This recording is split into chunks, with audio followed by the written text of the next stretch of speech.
I didn't see this reported anywhere, but it appears that the U.S. Secretary of State Marco Rubio terminated Ukraine's power grid, or support for the power grid. I mean, it was being funded by USAID, USAID, so I don't know if it was still getting money after the cuts came through or not. I mean, with how poorly some of the cuts have, terminated essential personnel, I would not be surprised if it got cut and it was cut and been cut. So I don't know if it had an existing thing or not. It just says, here, I'll read the article. It says, just in, Secretary of State Marco Rubio terminates U.S. support for Ukraine's power grid. That's actually not the correct title. It's just in, Secretary of State Marco Rubio terminates U.S. support of Ukraine's power grid. And then it shows a picture of him sitting next to J.D. Vance with the meeting of Zelensky. They don't look happy at all. And it says, Secretary of State Marco Rubio terminated the U.S.'s support for Ukraine's power grid. The State Department ended a USAID initiative that has given hundreds of millions of dollars to the restoration of Ukraine's power grid. It doesn't say if it was, still ongoing. It might have already been terminated. And I'm going to keep going. Ukraine has been struggling with power outages because of Russia's attack on its power grid over the last few years. USAID will also drastically reduce its presence in Ukraine, according to MSNBC News. Okay, that doesn't make any sense.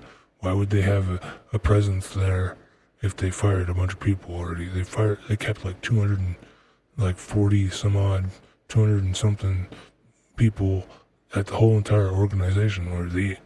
Were they 5 in Ukraine? This lacks detail as usual on the internet.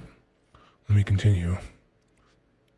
NBC News reported the State Department this week terminated a U.S. agency for international development initiative that had invested hundreds of millions of dollars to help restore Ukraine's energy grid from attacks by the Russian military. According to 2 USAID officials working on the agency's Ukraine mission, power outages have been applied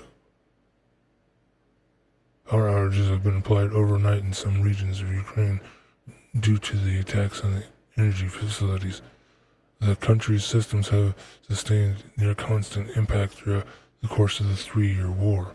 It is significantly undercuts this administration's ability to negotiate on the ceasefire, and it'll signal to Russia that we don't care about Ukraine or our past investments. One USAID official involved into the Ukraine mission told MSNBC News. Well, they're probably on the verge of losing their job anyways, because they were just throwing money everywhere, so I really don't care what a USAID official says. The official continued, Russia is fighting a 2-pronged war in Ukraine, a military one, but also an economic one. They are trying to crush the economy, but USAID has played a central role in helping it be resilient, including shoring up the energy grid. We've provided vast amounts of support to the Ukrainian government to avoid a macroeconomic crisis.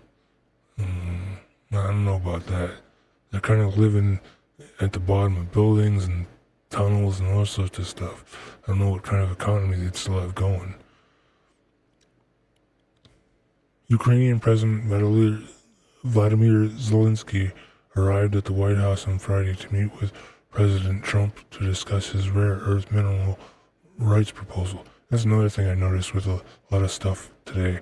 They've been spelling Zelensky with 2 Y's or 1 Y. It's like, make up your mind. Alright, let me continue. However, President Trump canceled the joint press conference with Zelensky on Friday afternoon following an explosive Oval Office meeting.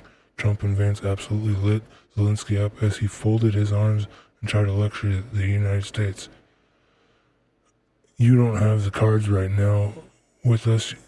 You start having cards. You're gambling with lives of millions of people. You're gambling with World War III, Trump said. Well, on that I disagree, because what's happening around the world with all the problems, that's technically World War III, especially the R gang problems, since YouTube doesn't like that, so I could say it on the other channel, but it won't matter. And then there's a tweet, that basically quotes the video from earlier in the day, which if you haven't watched it, you can watch it anywhere.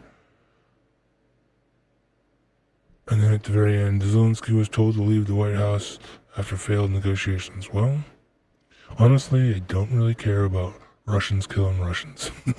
I mean, Ukraine doesn't really have much of an economy without Russia, so I don't know what the heck's going on. And there's more important issues to deal with, like, the invasion of Sharia law men into various countries, especially the UK, where they're just doing what the hell ever.